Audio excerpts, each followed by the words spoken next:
Hi there guys, welcome to another episode. So in this episode we'll be giving you an overview of the difference between run-through and non-run-through training routes in the UK. Now one thing you need to note is that non-run-through programs are often called uncoupled training programs, so just be aware that these terms can be used interchangeably. So now let's give you a simple schematic overview of the main differences between non-run-through training and run-through training programs. So let's start off with non-run-through training. What you'll see here is that directly after your foundation training, you have a period known as core training that you have to apply for in your foundation training.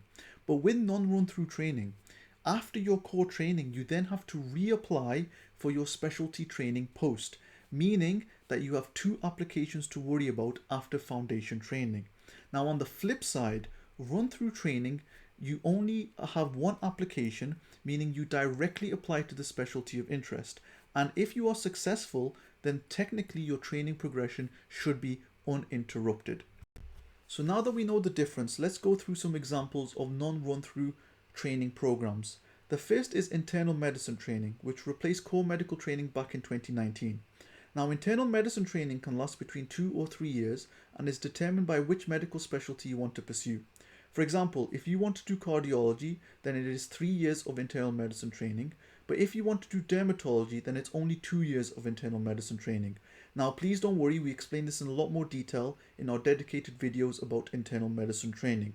But regardless, at the end of your internal medicine training, you'll be expected to have full membership to the Royal College of Physicians and that you can demonstrate the relevant medical competencies required to pass your annual review of competency progression, making you eligible for a medical specialty. Now with surgery, there is a concept known as core surgical training, which is a 2-year program, but here you can have theme tracks. Now we explain this in a lot more detail in our surgical training pathway videos, but simply put, you can apply for certain tracks that give you more exposure to a certain surgical specialty. Likewise with internal medicine training, by the end of the 2 years of core surgical training, it is expected that you will have full membership to the Royal College of Surgeons and have satisfactory annual review of competency progression, making you eligible to apply for surgical specialty training. Finally, another non-run-through program is the Acute Care Common STEM, the ACCS pathway.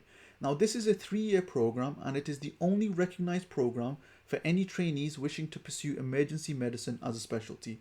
However, and this is something that you should take note of, is that it can also be used as an alternative route into anesthetics, meaning you don't have to do the 2 years of core anesthetics before then applying to specialty anesthetics program. Now the predominant focus of this training pathway is to give exposure to acute specialties, so trainees will often rotate through emergency medicine, acute medicine, anesthetics and intensive care.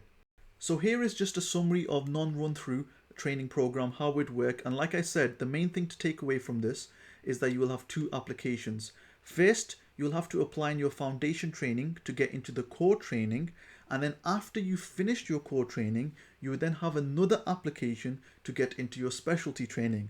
So one thing to be aware of with a non-run-through program is that there is a hypothetical risk that even if you do your core training period, you may then not be successful in getting your specialty training post. Just like there were a lot of uncoupled training routes for specialty training in the UK, there are a lot of recognized run-through programs that range from clinical radiology, ophthalmology, public health medicine, all the way down to histopathology.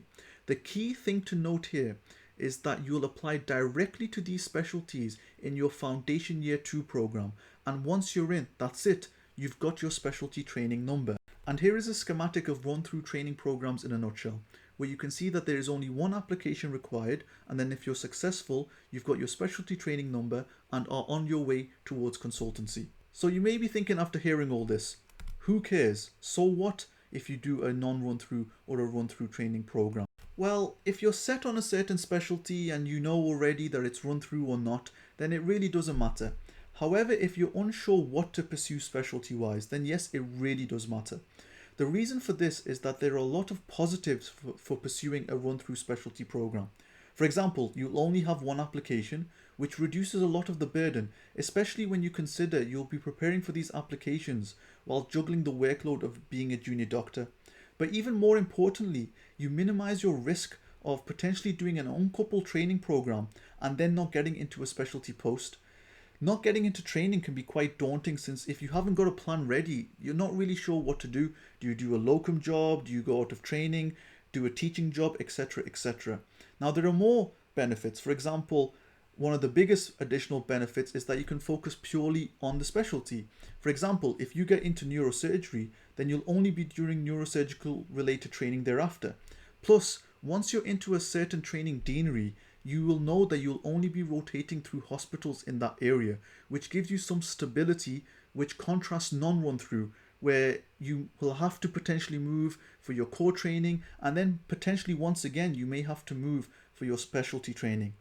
In terms of cons, the biggest negative is that due to the many positives, run through training can be extremely competitive, meaning that if you want to pursue a run through training program, you need to start preparing your portfolio early on, which for you guys won't be an issue, especially considering you're using our course. So that concludes this episode. We hope it was useful.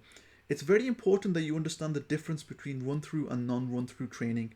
This can be a huge influence in what specialty you decide to finally embark upon, and it'll help you make an informed decision. If you found the video useful, feel free to share our course with your colleagues and follow us on our different social media platforms for additional career info.